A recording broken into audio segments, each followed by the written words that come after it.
Hi everyone. Now, with China set to become the largest economy in the world, is China ready to lead the world? Let's take a look. Right, the first thing we've got to understand within this is that the Chinese economy is of course changing, as we've seen. It's moving from a model which is based upon exports and investment as the key means of growth to one which is based upon consumption and innovation.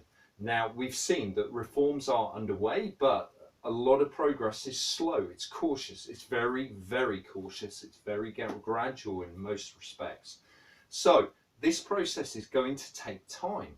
Okay, so we've got to understand that, but it's likely that when China becomes the largest economy in the world, they will still be an LEDC. It's highly likely. But what does that mean for the global economy? It means that suddenly LEDCs will become of far, far more significance because of the clout that China has then. Okay, so that's going to be an interesting one. Next up, yeah, it's a big economy, second largest at the moment, of course, but it's got a large poor populace. So if we just go back to comparing GDP per capita, which we've seen before, but $8,000 there versus 57,500 in the US. So it really is a poor country when you actually analyze that information on GDP per capita. Okay, so that's got to be borne in mind, and that's a really significant point. So to what degree and what extent can China actually rightfully be suggesting what policies are best for everyone? Perhaps just by representing LEDCs. Okay, next point, that China of course have a constrained market. Reforms were underway to improve domestic competition, but a lot of those reforms stalled after 2008, and there was that need for increasing investment and generating huge amounts of spending going through both the state via the Communist Party and state-owned enterprises, of course. And that, as a consequence of that, that global financial crisis has meant that China then needed to invigorate their economy via the state capitalism methods, and that has caused market reforms to slow somewhat.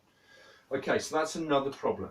Furthermore, China are argued and seen to have a trapped red back, okay, as opposed to the greenback, the dollar, the red back, the renminbi. Of course, it's not fully convertible on the capital account.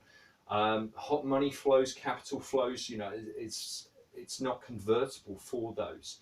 So while the renminbi can attract long-term FDI into the economy, it's not a fully convertible currency. And despite the fact that yes, it is being used by one of the IMF's SDR basket, and some other countries are using and completing trades in renminbi, it's not fully convertible. Okay, and it's not likely to be convertible while China wants to continue to attain current account surpluses. Okay, and the key reason for that is because if they want to be the reserve currency of the world, it's likely to mean the demand for the renminbi would push up, and that would cause a big appreciation of the renminbi. Okay, this has happened with the US dollar, and it's something that Yukon Huang has talked about a lot in his work. Okay, right, so on the flip side though, we've got to remember that China still has much to contribute in terms of suggesting ways forward for economic development and supporting economic development globally, as well as possibly bringing stability to some sub-Saharan African economies, and of course we've mentioned Pakistan previously. China does have a lot to contribute to the globe.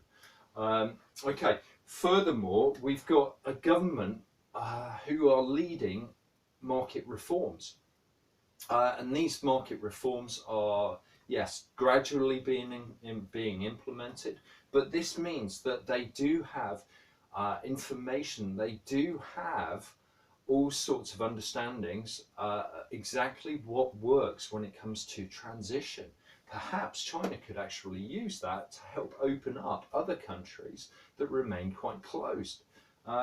Okay, so that's something else.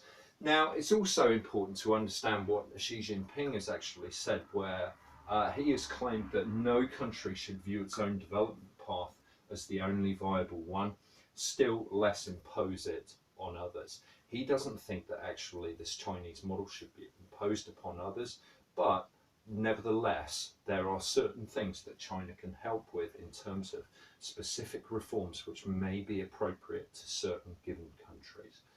Okay, so yes, in all, China certainly does have something to offer to the world. Is it ready to lead the world? Well, not really, not really. It doesn't yet have that status. That status will come as it becomes an industrialized country, assuming, of course, it does achieve that. Okay, that's it. Thanks, guys.